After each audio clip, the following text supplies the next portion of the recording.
Welcome. My name is Corinne Waldo. I'm the Economic Development Director for the Boulder Chamber. I want to thank you for joining us in our new format. I think this is the first week in almost 10 weeks we haven't had a webinar on a Tuesday.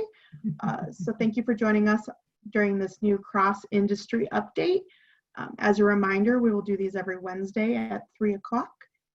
And it'll provide general updates and allow you to ask your questions. If there are specific industry concerns and we see those pop up, we do have a slot on Wednesdays at 4 o'clock that we may do an industry-specific session like we're doing this week for events. At this time, I'm going to hand it over to Jesse with Boulder County Public Health. But as a reminder, please put your questions in the Q&A or the chat. I also received quite a few questions via email that we will try to address during the session. Thanks, Corinne.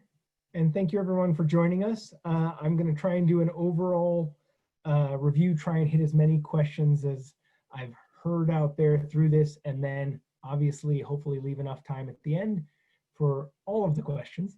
So I'm going to give a little bit of long-term outlook, epidemiological update, and then jump into the orders, both the public health orders and the face covering orders at the state, county, and local level, so that we can try and cover all that information. So again, we're going to be under public health orders for the long run, and that is because COVID-19 is just as contagious as it has been since the beginning, and we do not have a vaccine, a treatment, or herd immunity, and it's going to be with us for a long time. So we are happy to keep interpreting this, but it's going to be around. As an epidemiological update, I just want to show this chart. I've put this in a couple different presentations over the last weeks, and I think it's really important to show that the 5-day average of new cases is rising again. This is, I think I put this into the, it was as of the 16th, but I put it in on Monday or Tuesday, and so there may be updated numbers, but that upward trend is not good. And that is what a lot of these public health orders, including the governor's mask order, are really responding to. The county, the state, we're not seeing this go away or infections go down. We're seeing the opposite. Now, a little bit more specifically for businesses, when you're dealing with an outbreak or even just a single sick employee, please follow the Boulder County Public Health protocols that are available on our website. They're the same as the state's protocols. This came up because we've heard reports that employers are subjecting employees to multiple unnecessary tests after they have quarantined, after they've isolated themselves, and they no longer have symptoms. People who have gotten COVID-19 will continue to test positive for quite some time because there are often pieces of virus or dead virus in the body. They are not sick, they are not contagious, but they will continue to test positive, and the only result of that is that your employee can't come to work and you're out one of your staff. So the protocols say 14 days of isolation, and as long as they have no symptoms after that, they can come back to work. That's what you need to follow. Sorry, that's just a message from the epidemiological team that I think they wanted to hit last week, and I think it's really important that we keep reminding everyone of that. In terms of safer at home, the public health order, we are still in the 8th revised order, and we are going to stay in safer at home until either we move to a different phase or COVID-19 is no longer an issue. The safer at home orders will remain in effect as long as Protect Our Neighbors is in effect as well. It's sort of 2 different levels, basically. Jumping to face covering orders. The state face covering order is in place for 30 days. The Boulder County face covering order is in place indefinitely. And then there are municipal orders in Louisville, Lafayette, Superior, Erie, and Boulder. And I want to list all those because I think it's really important to, oh, my internet connection is unstable. I'm going to turn my camera off for a moment.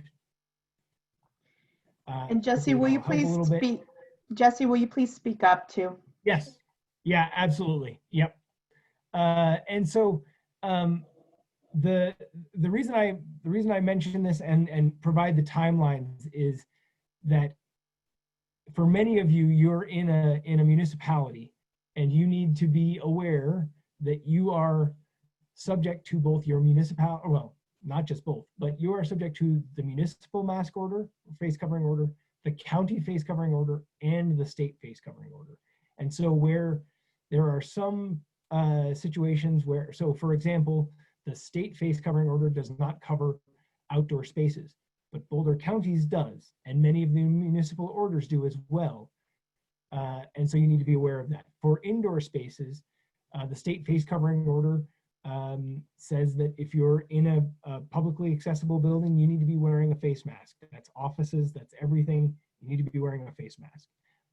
And that is in accordance with the county and city orders, although there's been some confusion about that. But I want to reiterate, the state face covering order, as interpreted by the state, means that if you're in an office and you need, and you are with anybody else, doesn't matter the size of the space, you need to be wearing a mask.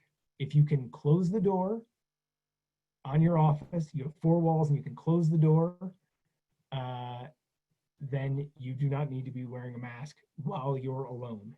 But if there's anybody else in the building and you can't close the door, you're in a cubicle or you're in an open office situation, you need to be wearing a mask. In terms of the state order, this sort of just reiterating some of the issues here. The state order requires that everyone over the age of 10 wear a face covering. So that is stricter than the county order. And that's another reason that I want to point out those two, the various levels of order. If you're 10 or over, you need to be wearing a mask. There are a small number of exemptions for health. And the way the order is written, if you have a reason that you cannot wear a face order, a business may ask for a doctor's note or proof that you cannot wear a mask. In terms of the county orders. Hey, Jesse, can I just interrupt real quick? I just want to clarify that was an employer-employee piece relating to asking for medical verification, yes, but not for the general public. You would not ask them for any medical documentation. Thank you. Yes, appreciate that.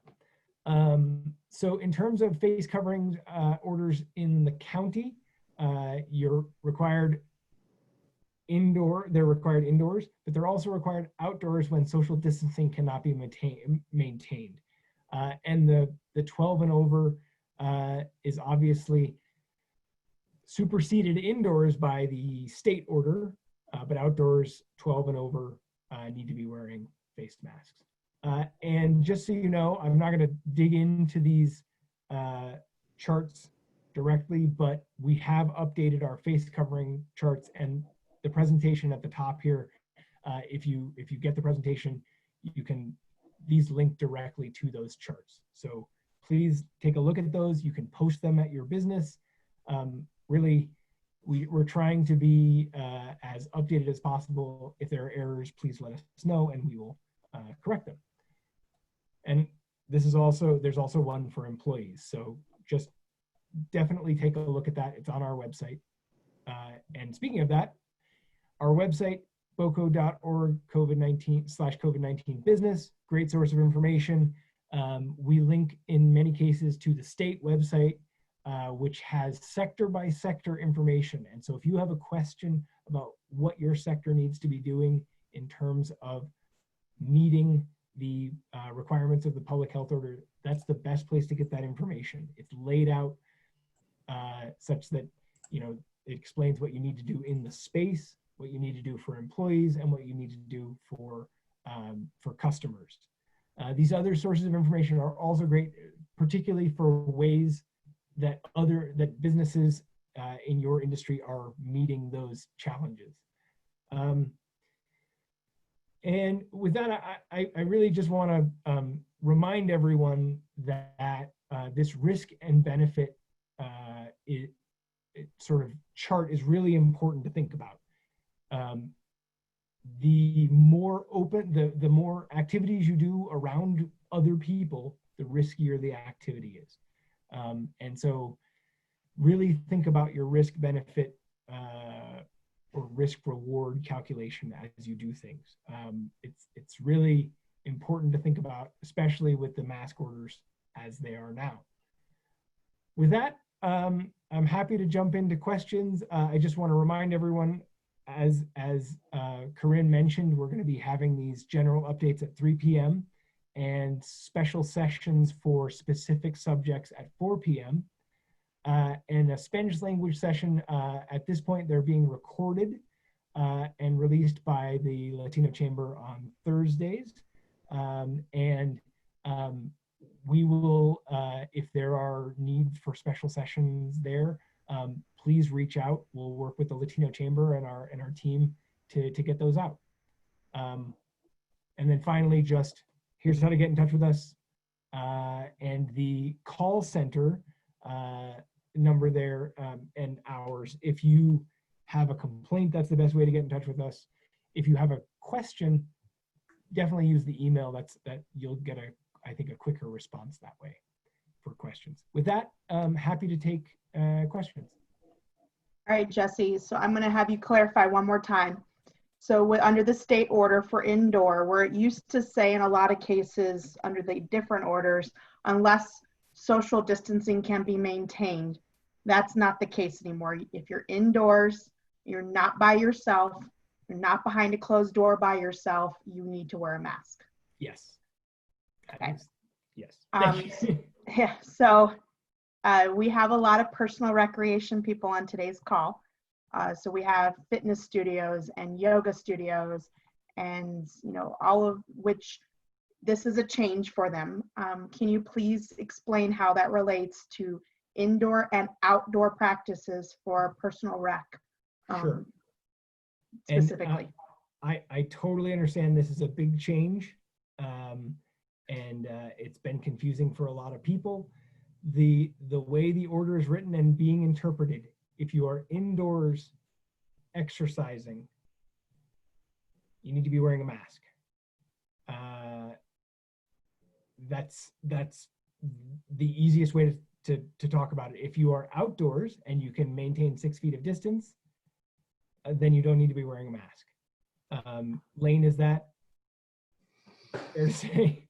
Yes, it's really unfortunate that the state order has added complexities, and I can't start to rationalize why it's written the way it is.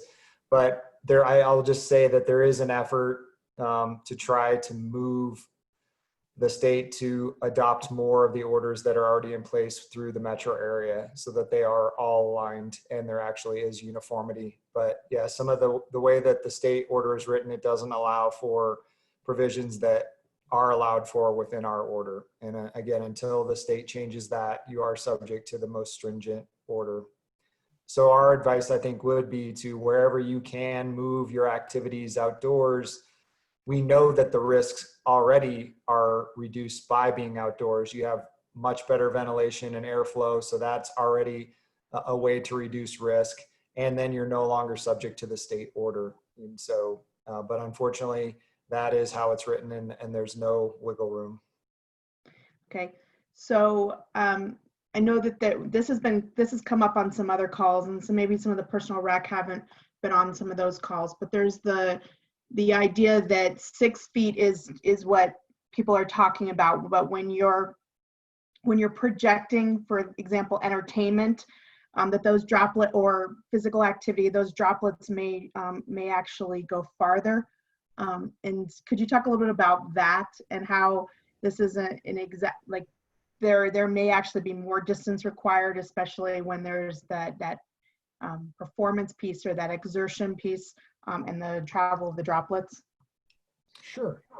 So just to dig into that a little bit, the event guidance and food service guidance both have points about performances, and they require 25 feet between performers and guests for exactly that reason. There's concern that when projecting, when singing, you are pushing the droplets, whatever, further away, and exertion is the same.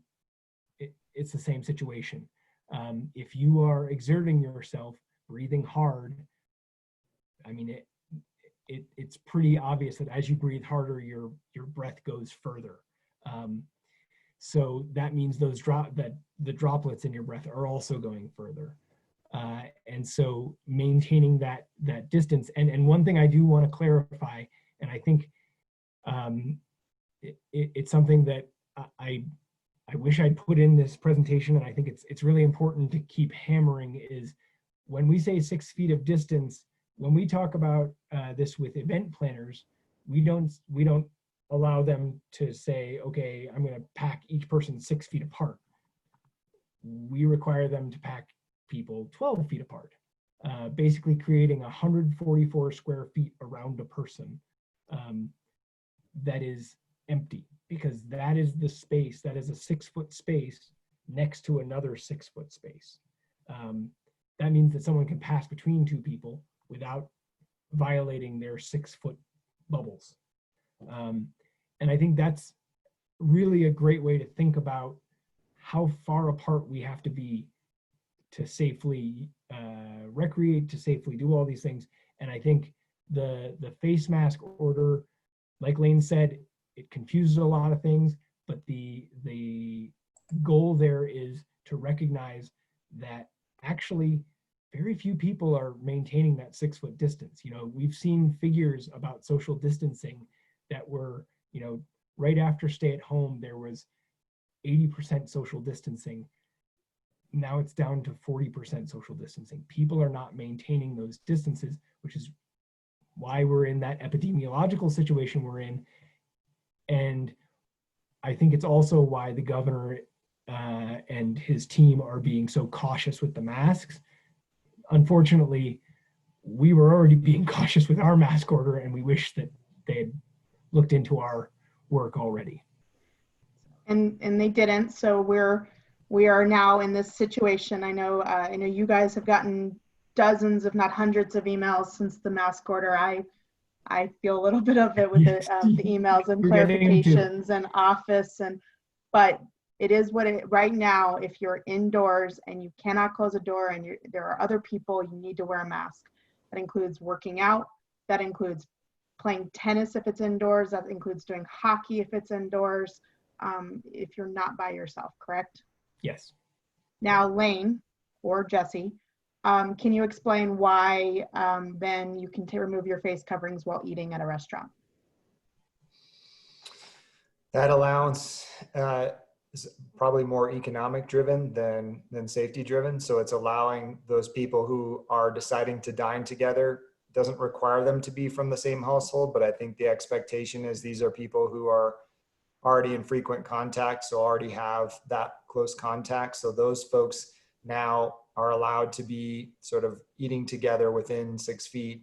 Everyone else needs to maintain that separation, and the servers all have to continue to wear face coverings.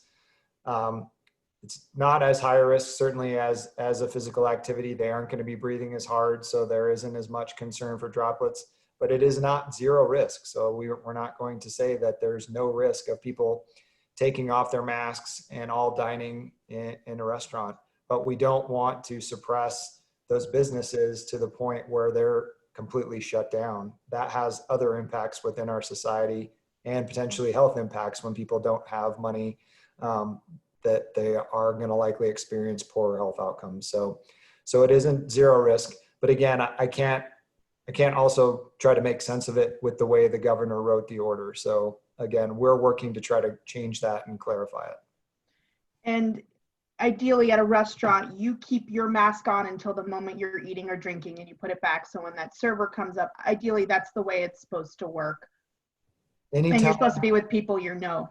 Yeah, anytime you're not eating and drinking is what it says. That being said, once people are seated and they're eating and drinking, they may not be continuously eating and drinking. I don't think the expectation is that they're putting it on and taking it off between every bite. So, but certainly once they're done, and if they're done drinking and they're just sitting there socializing, they should put their mask back on. When you go to the restroom, you should put your mask on.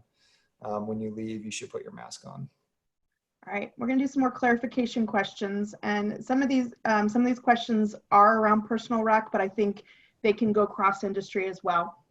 The CDC advises that if face coverings get wet, you should remove them. Does that mean that a person can, after working out and it gets sweaty, they can remove their mask at that point, or are they allowed to go maskless? What are some, what's the rules on that? It would need another mask. So unfortunately, it doesn't allow for you to then continue to work out without a mask because the one you have is no longer one you can wear. So that again causes a lot of issues for folks. And I think ultimately it really is going to push people to doing recreation outdoors, so that you can avoid some of those pieces. But until there's changes, it's going to be incredibly restrictive for folks. So I've done yoga a couple times with a mask on, you know, not my preference, but I'm doing it and my mask got wet, but my yoga studio told me to bring a second mask with me via email. And then also had some on hand just in case someone didn't have a second one and this was their first time and they're unable to move forward. There's also the recommendations that you don't pour water on your head while you're working out because that'll get your mask wet and then you can't breathe. So if maybe as a fitness studio or but you can send out some of those best practices about bring a second mask, make sure you're not pouring water on yourself, make sure you're available to change it if possible. Are face shields an acceptable face covering as, can it replace a face covering? No. Face covering it is defined in all the orders. And I mean, the intention there is that it deflects your breath back.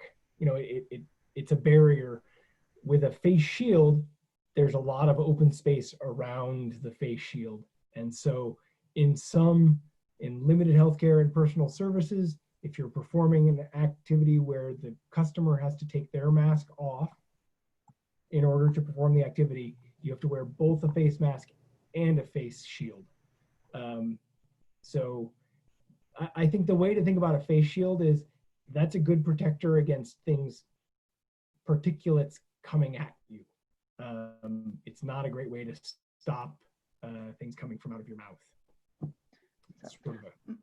For example, my husband's a teacher and he's already ready to wear a face shield and a mask when he goes and teaches because he wants to protect himself a little bit more and just assure that he's got those double protections, but you can't replace a face mask with a face shield.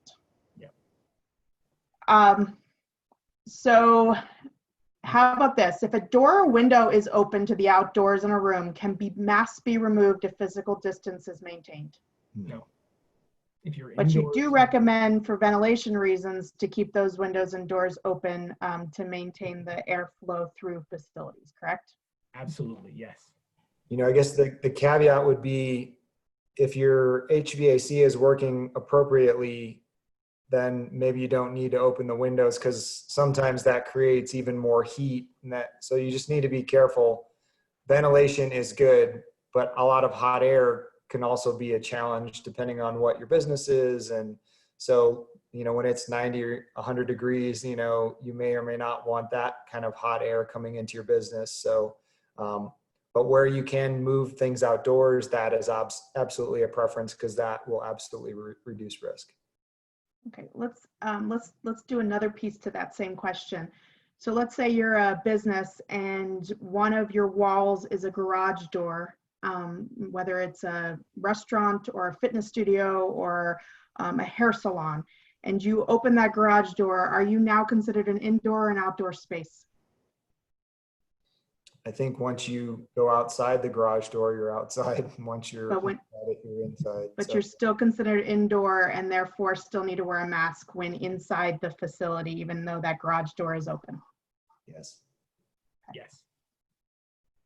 All right, so we're gonna transition a little bit to offices. So we've talked a little bit about if you're in a cubicle now, you know, in the past, if it was you maintain social distancing, you may be able to remove your mask. But right now, if other people are in that same four walls space, you need to keep your mask on.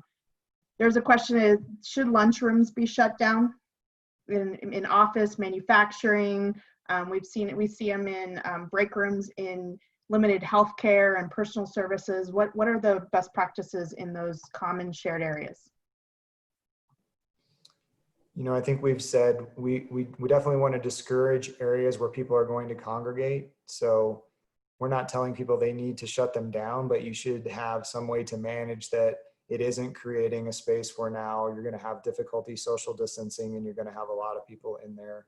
So it would be case by case situation of what steps you need to take to still manage that safely. But we're not telling people you must shut them down, but you really should look at all those areas where people are going to congregate so that you can manage those flows well.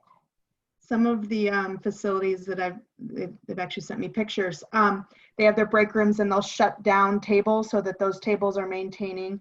They have disposable gloves if people are going into the refrigerator or using any common places within there. They've shut down their coffee makers and the places where there's a common usage of equipment. And also putting up signs that social distancing is required, masks are required, especially in those common space areas. Well, it's indoors, so masks are required. Yeah. And I think those are some of the things we've seen. Yeah. So high touch surfaces are going to be a risk. So when you have things where a lot of people are going to come in and use them, you're adding risk. It isn't a surface based disease that you can get it from droplets that are on surfaces. This is really people to people. So it's really important that you're keeping people separated. That's the bigger risk, but we still need people cleaning those high touch surfaces. You don't want self-service where one person could walk up, especially without a mask, and potentially have contaminated something and now somebody else comes and serves themselves. So those are all things that we would say you shouldn't do at all. But yeah, it's really the exposure amongst people. That's the big risk. Is there a recommendation on how often you might want to clean? Now, this is a cross-industry call, and I understand that bathrooms, certain orders require bathrooms to be done every hour.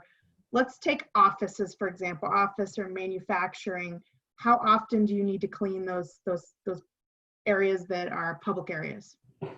Yeah, again, it's really going to be based on usage. So there is nothing set in the law that says a specificity outside of restaurants and sort of events that are hosting food service. Those all have to have their bathrooms cleaned every hour. That's the most stringent one that's provided. Otherwise, if it's something where there's going to be uses between customers, it has to be cleaned every time between customers. So that can be even more than every hour. So if it's just your general spaces, we would just encourage you to increase the frequency, certainly when you're seeing anything that would have been of concern. But there's no set timelines outside of some of those specific instances. So we just encourage you to look at your facility and whatever your normal practices are, look at how you can ramp that up.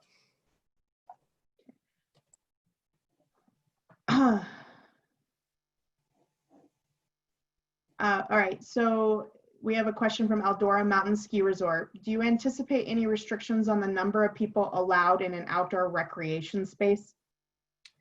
I think, I mean, there's nothing in the regulations currently with respect to that. There were some ski resorts that opened earlier, or I guess in the spring, that were able to operate. The big thing there will be you'll need to maintain 6 feet of distance, and who knows what mask order will be in place by the time people are skiing. But I would assume that if that continue, if we need it, there may be that, but no, there are no specific regulations with respect to large outdoor recreation, things like that. I will say, however, that there are there is guidance under the under recreation in general, and in particular professional sports, sporting events, and races that I think does apply to a lot of outdoor spaces. And I would, if I were thinking about ramping up for the season, I would be looking at those, to be looking at what sort of practices they're looking at for how are you going to clean spaces between customers, how are you going to separate individuals, like on a chairlift, those sorts of things, lines for chairlifts.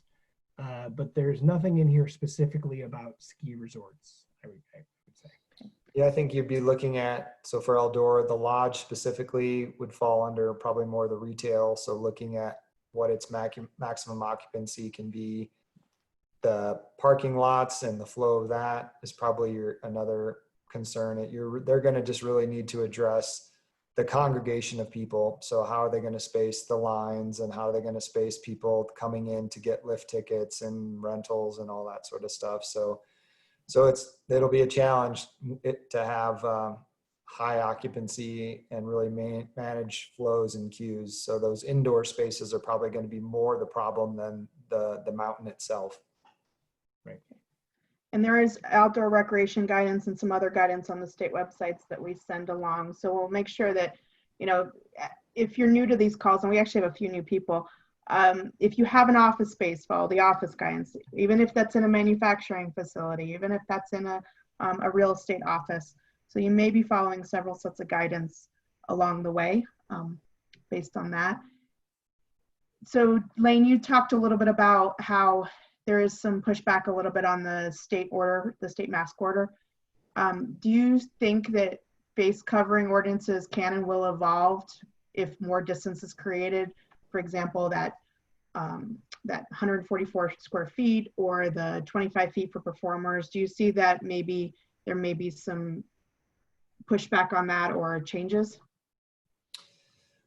We would like to see it changed. I don't have any idea of when or if the state will do that. So it is our intent to make it more like it was. So again, align it to what really the various metro area orders look like.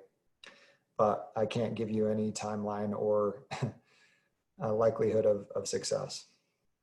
And that we know the if you're in Louisville, you have three mask orders, and so those charts that Jesse showed are trying to navigate some of that for you. So we'll make sure we continue to send those out, and I'll highlight them this week because navigating the different orders. One person did ask though that you mentioned that Boulder County's order is indefinite. Does that mean Boulder County is enforcing the most recent mask mandate indefinitely, or is it just the Boulder County order that's indefinite and we're not sure how long the state order besides the 30 days will go?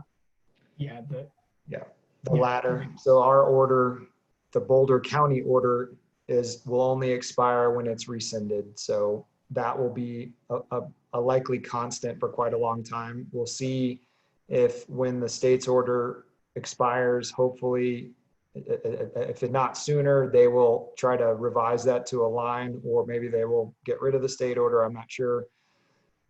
In theory and in concept, we should have consistent mask requirements across Colorado. It would make it very easy, and it's the right protocol. It has significant efficacy in reducing disease. One of the big drivers of the masks order is people can be sick and shedding virus for 2 days before they have symptoms. So that's one of the biggest, I think, reasons why we need this is people unknowingly can be infecting others.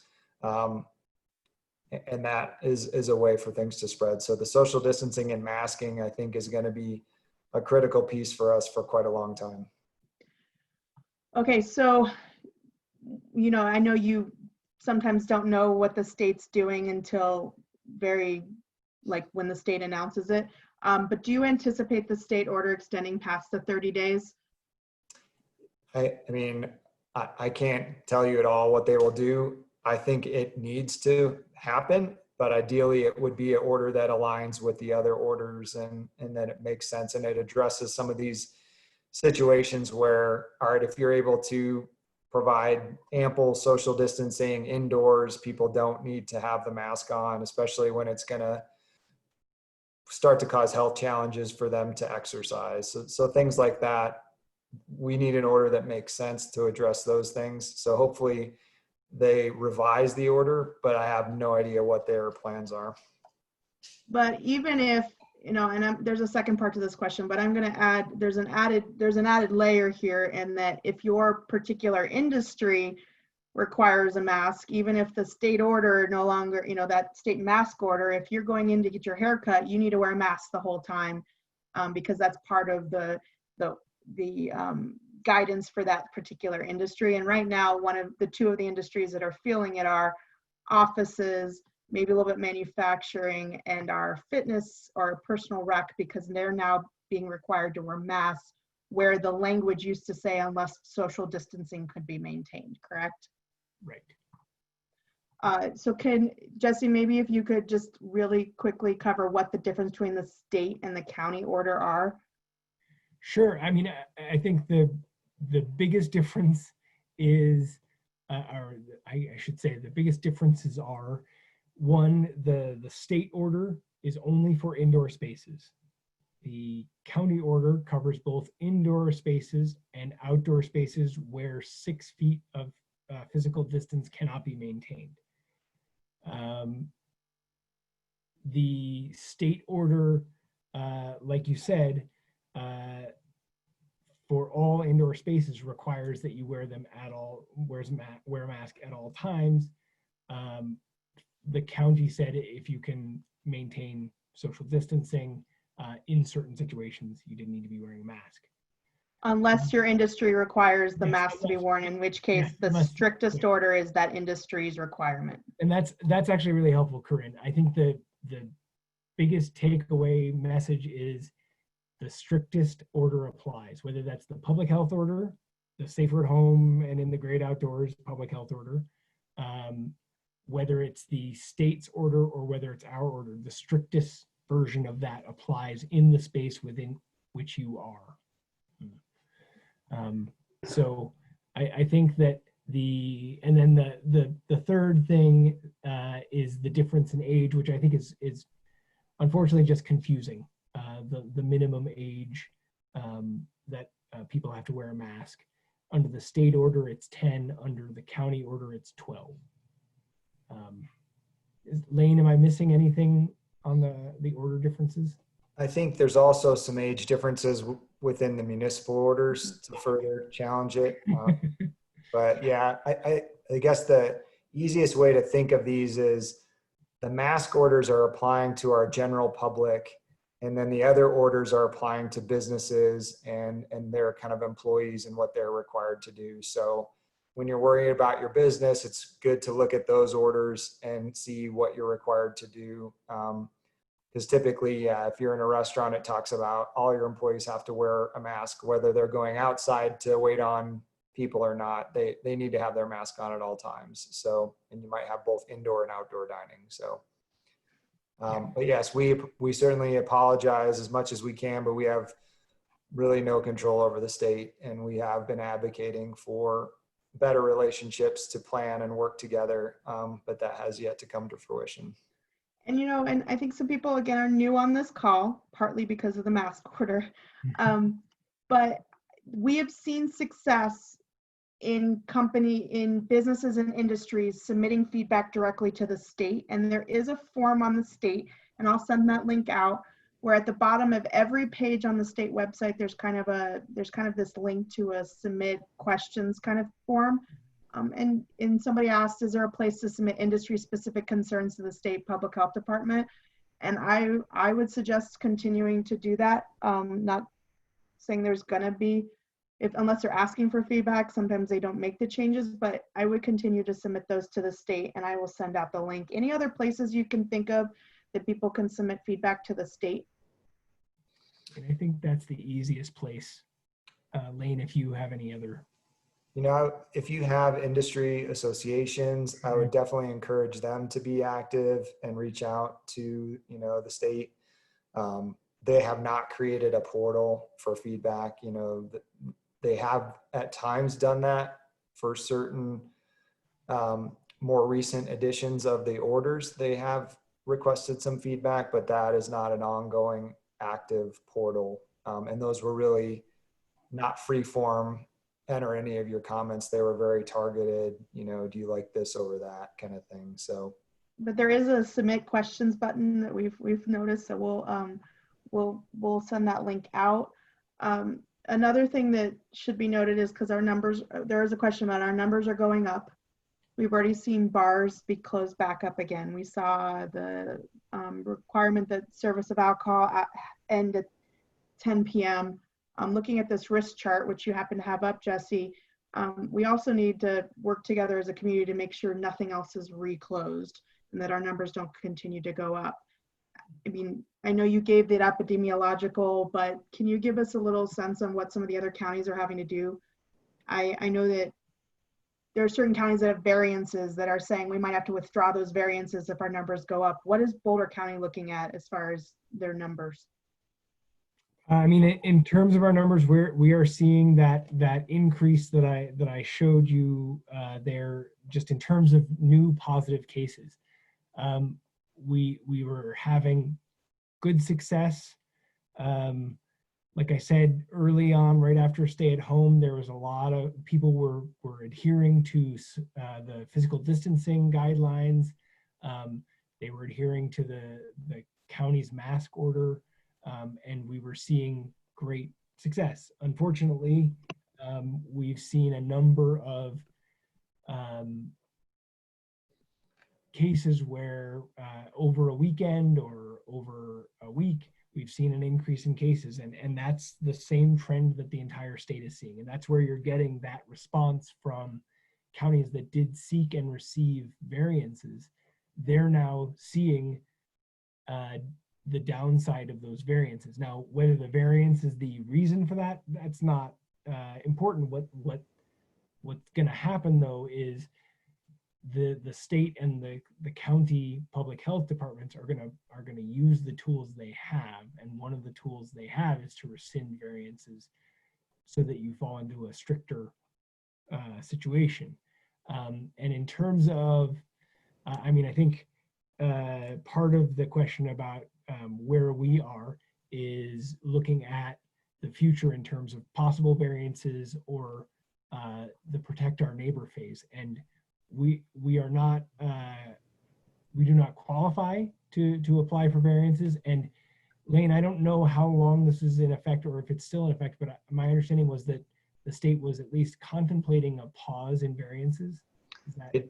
They did put a 2-week freeze on any variances. So we're definitely in a challenging place there. You know, I think the challenges are, you know, this is a time when a lot of people travel. So we've definitely seen an increase in travel related COVID cases. So, you know, it's just important. People need to be vigilant. This isn't going away. And I know it's hard for people to sustain the practices, but if we don't see it, things are potentially going to get worse. You know, I think the critical pieces are really looking at our healthcare system, you know, so we have a lot of data on our website, so you can kind of see what's going on. So when we're tracking a whole host of things, but we look at our available medical surge beds, we look at our ICU beds, we look at the critical ventilation resources that are available. So those are the things that are the critical monitoring points, and that we need to make sure don't get to the place where suddenly there's not enough for the people who need them, because then that becomes life and death situations when there's not the resources to take care of people. So the case counts alone it's still something we track, but it isn't the only driver. But when we see those trends, they do become concerning. So, you know, the other things are, how much are we seeing people give this disease to each other? So when we went to stay at home where everything was locked down, you know, as you would imagine, the disease was not being transmitted. It was really dropping. And so all of our, data was showing that that worked dramatically well. Then we started in May into relaxing the orders, and things started to level off. And so we saw our diseases kind of staying fairly stable, just a very slight increase. And then as we got into, these last month or so, we've now seen that start to do a very sharp turn upwards, which again, we're not at a critical phase, but the trajectory points us to a problem. Like if this doesn't come back down, we will eventually see way too many cases where we'll start to see more deaths, or start to see stresses on the infrastructure, and potentially other actions happening to try to remedy that. So that's, again, we're always monitoring the trends, and we don't want to ever get to the critical phase. So that's why the decisions ideally happen in advance of those things getting to the critical phase. So we have one more question that came in, and that's, can you advise ways for fitness studios to take classes outside? Do you need a license or permit to operate in city parks? Do you guys know, or do I need to get some answers from some cities for people? I think, Corinne, we have folks on our team who can probably help with that. And we also have contacts with some of the cities. If you are within a municipality, reach out to your parks department. They have restrictions of their own that either they've put in place or are put in place for outdoor recreation, but they are renting out spaces now, not pavilions necessarily, but they're renting out, a field to allow for that sort of thing. So definitely get in touch with them. And that's a good solution. You also, if there are, I would just encourage you to reach out to municipalities, because they may have creative solutions for other public spaces that could be used for classes. For example, when the restaurants were being able to reopen and there was a recommendation you go outside, they created right-of-way variances to the municipalities, not Boulder County Public Health. The municipalities created right-of-way variances to allow extension into parking spaces and so forth. Yeah. The Parks and Recs usually can tell you if a park is owned by an HOA as well, because not every park is city property. It might be an HOA's property or so forth. So if we get that answer before I send out the email, I will send links. If not, that's the best way, is to go to check with your municipality. Okay, any suggestions on how to comfortably wear a mask in an office for 8 to 10 hours a day? And then second part of that is lots of staff are wearing masks incorrectly. So what do you do in those situations? Lane, you may have some other ideas, but I think in terms of suggestions, find a mask that's comfortable and fits. There are a lot of masks out there. There are a lot of sort of masks with elastics and masks that tie down, and buffs that can be used, or I'm trying to think of another name for that. I think that's a brand name, but sort of a gaiter that you can wear over your mouth and nose. But they do have to be worn properly to be effective. And we're, that's definitely an issue that we see out there that we get comments on.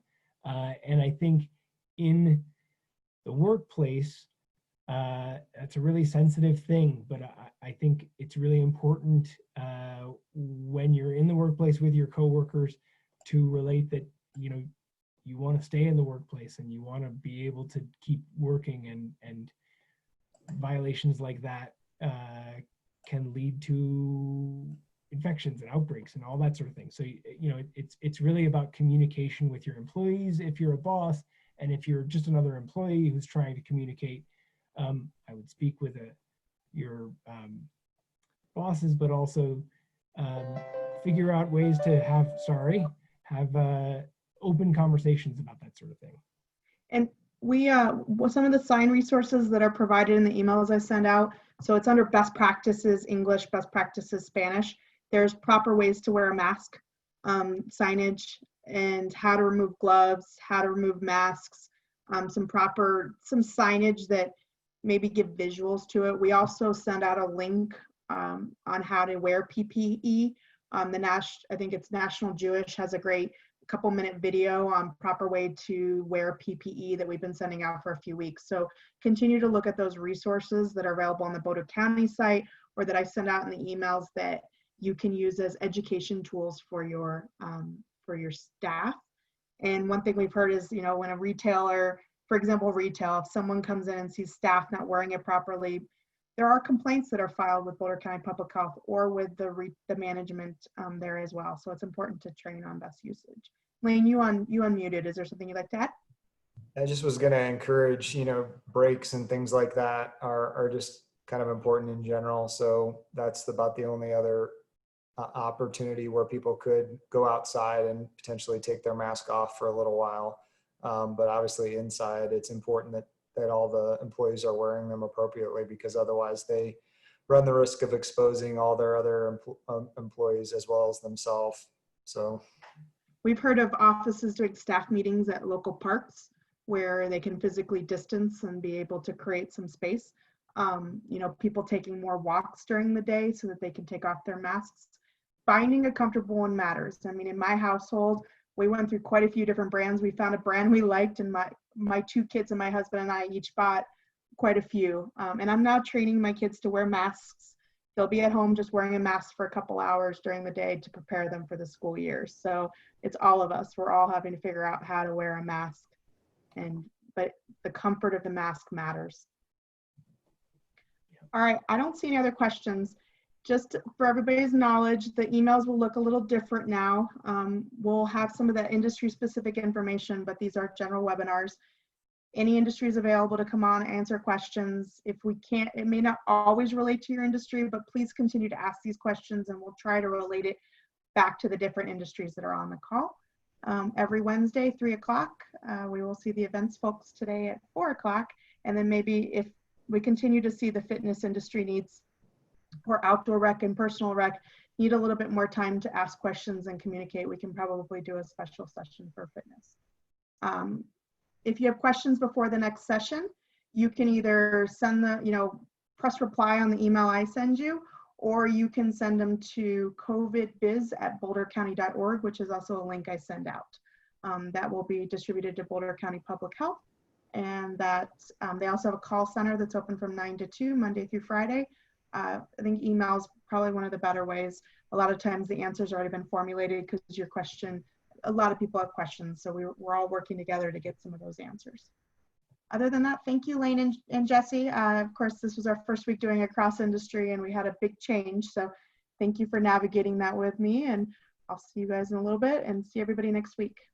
Thank you. Thanks, Corinne and Lane. And thank you everybody for being here.